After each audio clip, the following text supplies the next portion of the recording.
बलरामपुर जिले से सैकड़ों की संख्या में महिलाओं को ठगी का शिकार बनाया गया। महिलाओं को नौकरी देने के नाम से 2-2 हजार रुपए लेकर प्रशिक्षण कराया गया और उन्हें पंचायत स्तर पर नौकरी देने की बात कही गई, जहां ठगों के झांसे में आकर सैकड़ों महिलाओं ने 2-2 हजार रुपए देकर प्रशिक्षण प्राप्त कर लिया।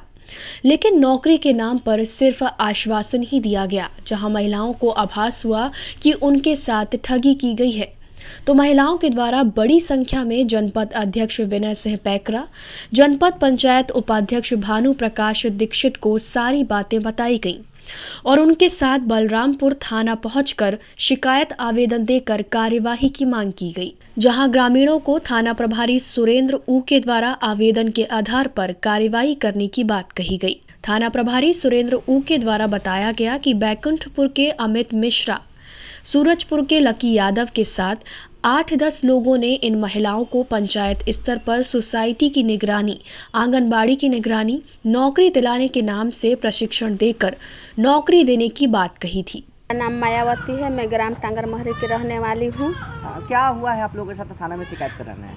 मैं सुनी यही कि सक्रिय महिला कार्यक्रम रिपोर्टर करके कोई मतलब नौकरी लग रही है, ऐसे कह के अंबिकापुर हरिमंगलम होटल में मीटिंग मतलब ट्रेनिंग दे रहे थे लक्की जी। मैं यही सुनी तो मैं गई वहाँ 25 तारीख को 9वां महीना में, तो मैं 5 बजे पहुँची और आगे दीदी लोग 9 बजे ही पहुँचे थे, 9-10 बजे इन लोग का प्रशिक्षण चालू था। तो मैं गई, मैं 5 बजे पहुँची थी अंबिकापुर हरिमंगलम होटल में। वहाँ मैं देखी तो कुछ मैं इसी मतलब खड़ा के सुनी तो इन लोग का थोड़ा सा मैं दूसरे इन लोग का ना आईडी प्रूफ था, ना कुछ डॉक्यूमेंट्स भर रहे थे, उसमें फॉर्म वॉर्म कुछ नहीं था। मैं देखी तो पूछी भी कि इन लोग कहाँ के हैं, अपना परिचय दिए हैं कि नहीं दिए हैं, तो नहीं दिए हैं। मेरे कहने से परिचय भी इन लोग दिए। मैं बोली कि जो प्रशिक्षण दे रहे हैं उनका नाम जानते हो, तो नहीं जानते हैं। तो फिर मैं बोली तो बताया कि मेरा नाम लक्की यादव है और मैं रामानुजगंज नगर में रहता हूँ, ऐसे करके अपना नाम परिचय दिए। कितने लोग ठगी का शिकार हुए, कितना रुपए की मांग हुई थी? उन लोग वहाँ मतलब 2-2 हजार ले रहे थे प्रत्येक व्यक्ति से। कितने लोग थे, कितनी महिलाएं थी? वहाँ मेरे को लगभग लग रहा है कि वही 75-76 मतलब लगभग मैं बता रही हूँ। मेरे को मतलब उतना नहीं है कि वो तो आज आप लोग उसी के संबंध में शिकायत दर्ज करें? हाँ, उसी के संबंध में हम लोग यहाँ थाना में FIR दर्ज करवाने के लिए आए हैं। आप लोग ठगी का शिकार हुए हैं मतलब? हाँ, को जानकारी दिए थे, फिर मितानी लोग हम लोग को बताए कि वहाँ अंबिकापुर जाना है प्रशिक्षण के लिए 2-2 हजार रुपये लेके और डॉक्यूमेंट। फिर हम लोग गए कि कुछ तो करेंगे, पढ़े लिखे हैं घर में बैठे, ऐसा सोच के हम लोग भी चले गए। वहाँ जाने के बाद हमें अंबिकापुर हरिमंगलम भवन में बुलाया गया था। फिर वहाँ जाके हम लोग प्रशिक्षण लिए, 2 दिन तक रुके थे। फिर खाने वाने का व्यवस्था किया था। फिर प्रशिक्षण लेने के बाद हम लोग आ गए। फिर डेट बढ़ाते गए कि आज मीटिंग होगा, कल मीटिंग होगा, ऐसे कर के झूठ बोलते गए। फिर उसके बाद हम लोग समझ गए कि ये झूठ बात है, ऐसी फर्जी है ऐसा।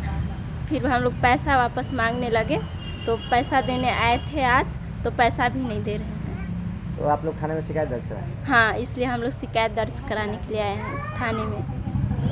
जिसके एवज में इन महिलाओं से 2-2 हजार रुपए लिए गए, लेकिन इन्हें किसी प्रकार की नौकरी नहीं दी गई।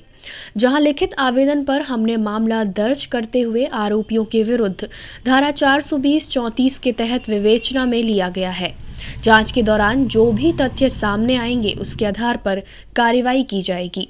अभी सामने ये आया है कि ये बैकुंठपुर के हैं अमित मिश्रा, कुछ सूरजपुर के हैं, ऐसे 8-10 लोग मिलकर के ये लोग बलरामपुर ज़िले के 109 महिलाओं से इन्हें 2-2 हज़ार रुपये वसूले हैं और उनको ये कहा गया है कि हम तुम्हारी नौकरी उसी पंचायत ब्लॉक स्तर पर लगाएंगे जिसमें मनरेगा है, आंगनबाड़ी केंद्र है, शिक्षा है, आपको उसको देख रेख करना है, उसका सुपरवाइजर करना है। इसी परिप्रेक्ष्य में इनने 2-2 हज़ार रुपये लिए हैं और काफ़ी लोगों से पैसा लेकर उनके साथ में ठगी की गई है और इनसे कोई नौकरी भी नहीं दिए हैं। और इस परिप्रेक्ष्य में इनने पिछले सितंबर के महीने 25-26 सितंबर को अंबिकापुर में बुला करके इनसे नौकरी के नाम पर एक मीटिंग लिया और तब भी इनकी कोई नौकरी नहीं दी। इसी से क्षुब्ध होकर के आज एक लिखित आवेदन पत्र प्रस्तुत किए हैं, जिसमें आरोपियों के विरुद्ध हमने 420-34 के तहत मुकदमा रजिस्टर कर और एक जांच कर रहे हैं। इसमें जो भी सामने आएंगे उनके खिलाफ जो है विधिवत कार्रवाई करेंगे। टाइम 8 छत्तीसगढ़ के लिए बलरामपुर से ब्रजेंद्र कुमार की रिपोर्ट।